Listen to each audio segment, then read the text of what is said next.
Hey guys, thank you so much for joining me. I hope you're having a wonderful day as usual. Today we're continuing Blue Lock Season 2 with Episode 9. It's 2-1 in favor of the Blue Lock team against the Japan U20. Now it's halftime. Will the Japan U20 regroup and find a way to turn this game around? Well, let's find out.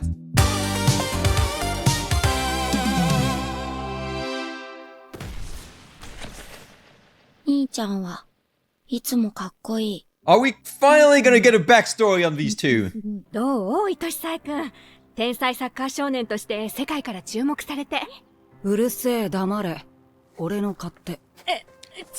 What a rude kid! Where are his parents, for Christ's sake? では気を取り直して、サイ君のスーパープレイを I would never tolerate that if he was my kid, I can tell you that. 当たった。兄ちゃんはこんなんで運を使うやつは世界一にはなれねえ。Well, it's not like he can predict which ones are winners and which ones aren't. 兄ちゃんはめっちゃ負けず嫌い。That's where you need to be a great champion, though. とか。逆サイリードしたいマークしろ。兄ちゃんは誰にも負けない。I love the green outfits, they're so beautiful. 兄ちゃんみたいに強くてかっこいい。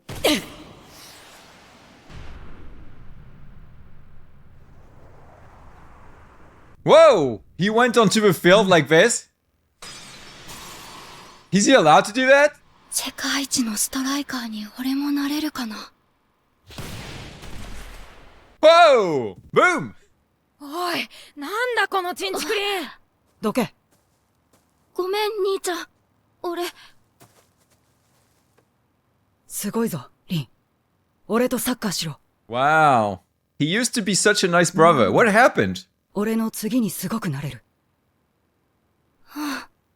世界一優しい。I'm not so sure about that.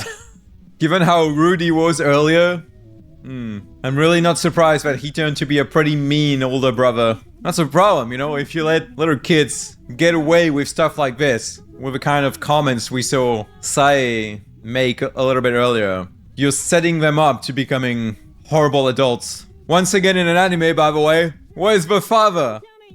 Probably at work, working like 90 hours a week in the absolutely horrible and unhealthy work culture that they have in Japan. I genuinely don't understand how the Japanese can tolerate this, by the way. Night Snow. やばいねお父さん。よっちゃんがレギュラーで出てるだけでもすごいのに、チームも勝ってるよ。Yes, proud parents. See, finally parents in a Japanese anime. ゴール狙いもっと。それでもストライカーか。あ、ごめんなさい。うちの息子が出てるもんで。あら、うちもです。すごい。握手。ありがとうございます。うちのことをサッカーしてくれて。私、初めて見る気がするんです。あの子があんな楽しそうにサッカーするの。こちらこそ、お世話になっております。That's it. That's a beautiful part of Japanese culture right there. The respect that they have for each other. 気づいたよ、母さん。おい、誰だあの可愛い子。美人兄弟やんけ。はずいはずいはずい。どうなってんだ神田が。この試合の意味、分かってんのか。I predicted that they were gonna cheat. Are they really gonna cheat? I wanna know. しかし、想定以上に、相手が、勝てば正義、負ければ悪。ほいちゃん、どんな手を使ってもいい。ここで勝って、俺たちが日本サッカーの大正義になるんだ。スポーツは結果が全てだ。Sadly, there's a lot of truth to that. 勝てる。やべえぞ俺ら。見たか俺の決死。 Yes! You were super glam, are you? And I loved it! ナイススプリントや、ちぎりくん。足大丈夫？ああ、まだ走れる。Come on, Ego, it's time for your motivational speech. 才能の原石ども。まず前半を総括する。He's going to crush them. それを打破したのは紛れもなく、愛し凛、そして潔世一だ。ディフェンス4枚を抜くには、俺のための死に役が必要だった。潔がちょうど使いやすかっただけだ。Isagi is not going to be happy about this answer, though. 現に潔よいち、お前は自分が死に役と思っているか？ Nope. いえ、ゴールを奪う気でいます。フィールドに立つ11人全員が自らを主役だと信じ、戦い抜くためのエゴがお前らにはある。だが、後半も同じように行くとは限らない。いや、むしろ行くわけがない。喜んで調子に乗るのは、今この瞬間で終わりにしろ。お前らはまだ何も成し遂げていない。Told you he was gonna crush them. 満足するな。攻め続けろ。最後の1秒まで、己が主役であることを放棄するな。後半の指示は一つだけだ。圧勝しろ。There's so many words in this anime that I don't know. I have no idea what a route is, whatever it's pronounced. 俺はこのゲームで、俺を証明する。I believe in you, Isagi. You will. どうするよ、後半戦。いいとこに戻ってきたぞ、天才。後半の修正についてだ。あ？好きにしろよ。もう関係ねえし。It is your problem, for Christ's sake. 俺は帰る。え？どういうつもりだ？ Sae is such a dick, man. アイクとの賭け？指導を使わずに俺たちを勝たせろ。ついてこれなきゃ、俺は試合から降りる。お前らは使い物にならん不良品だった。No, they're not. You're the useless, defective guy. もともとブルーロックに興味があってここに来ただけ。You can't play with a team. You have no place on a soccer field. これ以上ここにいる意味はない。待ってくれよ、天才ちゃん。ごめんな、みんな。勝手な賭けして、試したかったんだ。俺たちの今の実力を。He's gonna ask for Shido to come on. 俺たちは、弱い。このままじゃ、アンダー20を乗っ取られて消えるのは俺たちの方だ。こんなにヒリヒリすることは、生まれて初めてだぜ。今さら気づいても遅えよ。Oh, shut up, Sae. 悪魔が残ってる。Ah, I knew it. I knew Shido was gonna come on. 俺という生命体はお前が戦う理由にはなんねえか。この流れが目的かよ。暴れろ、悪魔くん。ヘッドライナーは、俺とお前だ。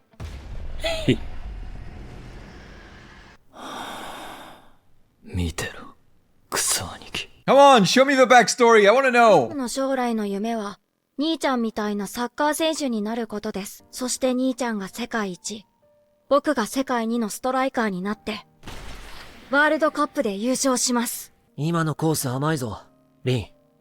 兄ちゃんとやるサッカーは楽しい。リン、お前さ、何考えてサッカーしてる？ゴールのことだけって感じかな。やばい方に走ってりゃ、兄ちゃんがパス出してくれるし。直感に頼りすぎなんだよ、お前は。I don't think it's that bad of a thing in football. 俺がいなくなったらどうすんだ、お前。わかんないけど、代わりのやつを探すよ。リン、俺は明日からスペインに行く。世界一のクラブ、レアールの下部組織でサッカーする。俺がいない間、諦めんなよ。うん。俺たち2人で世界一になるぞ。I mean, so far their relationship is pretty nice, so... What happened? 行ってきます。世界一のストライカーになるために。次に会うときは、俺も。So I'm guessing Royale is like Real Madrid. 兄ちゃんがいないサッカーは、窮屈で不自由だけど。パスだ、リン！リン頼む！ And I'm gonna guess the author doesn't use the actual names of real teams. Not sure why, by the way. Maybe he's not allowed because copyright or something. Just weird, but why not? 今のコース、甘いんじゃね？あ、兄ちゃん。Wow, he came back unexpectedly. おかえり。おう。ただいま。いつもニュース見てたよ。レアール下部で試合出て、ゴールも決めて。すげえよ、兄ちゃん。俺よりもすごい人間はいる。Well, what did you expect? The world is a big place. 俺は世界一のミッドフィルダーになる。え？ストライカーだろ。ミッドフィルダーで世界一になったって。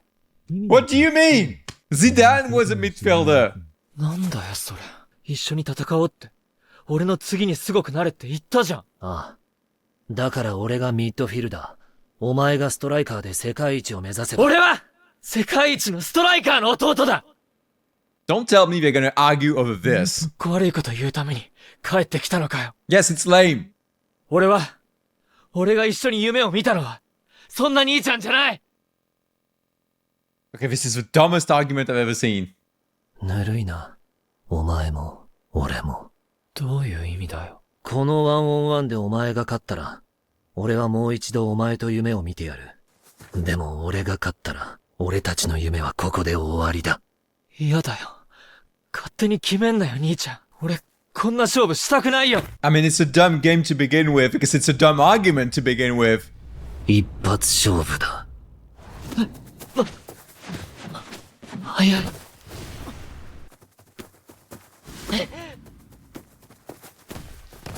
And if you really want to play a one-on-one game, it shouldn't be on one goal. It should be on like best of 5 or something. 今の兄ちゃんのレベル。なんで Because otherwise the one who started has a big advantage over the other one. お前は俺のいないこの4年間。ここで、何をしていたんだ。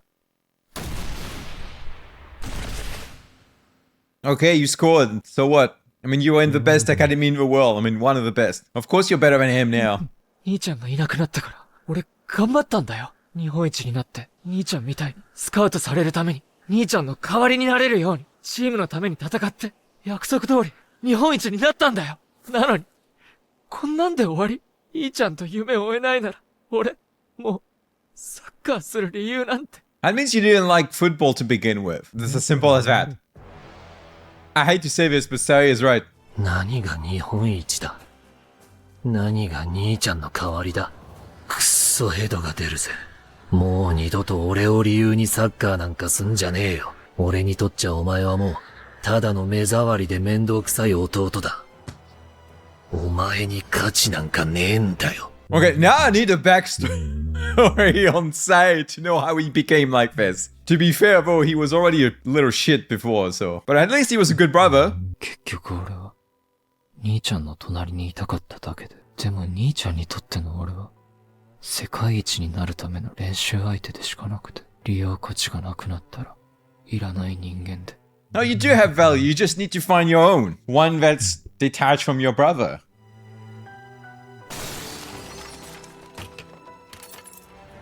この気持ちも、あの時間も、なかったことになんかできない。嘘なんかじゃない！殺す。許さない。リー、始まるぞ後半。愛しさえの夢を壊すために、俺はサッカーをする。めんどくせえ。You're becoming like Nagi, Rin. どう対策しましょうか、エゴさん。こちらのフォーメーションは変えない。対指導流星は一通り練習したしね。それより気になるのは、俺たちにも扱いきれなかったあの指導流星を引き抜いた理由。この試合、本番はここからだぞ。That's true. Well, I'm not gonna lie to you guys, I am very disappointed by this backstory. Their argument makes absolutely no sense to me. Why do you care if he doesn't want to be the best striker in the world anymore? Some of the best footballers in history were midfielders. It's great to be a great midfielder. It's great to be the best midfielder in the world. If you're number 10, you're a midfielder. The best players in history were number 10s. Why does it matter to you?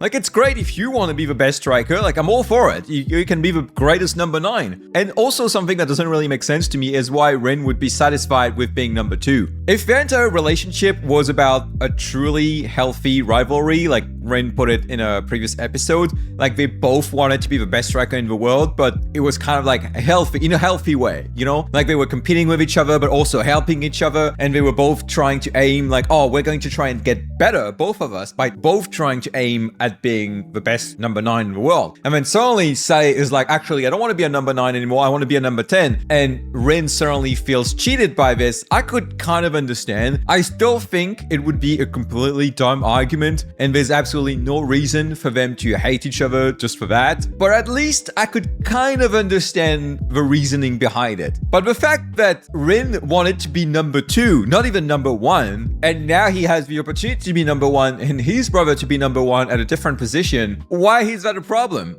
You should both be happy, actually. It works even better like this. He can be the number 10 and you can be the number 9. That's amazing. That's exactly what you would want. I don't get it. I don't get it. It's completely stupid for me to have an argument over this. And also, what the hell happened to Rin when he was in Spain for him to come back and be such a dick to his brother out of the blue? I mean, obviously, he was already a little shit when he was a kid. So, like I said, I'm not too surprised that he turned out to be a shitty adult. But still, at least he was showing some nice feelings towards his brother. There's the one person he liked. And now he doesn't even like his brother anymore.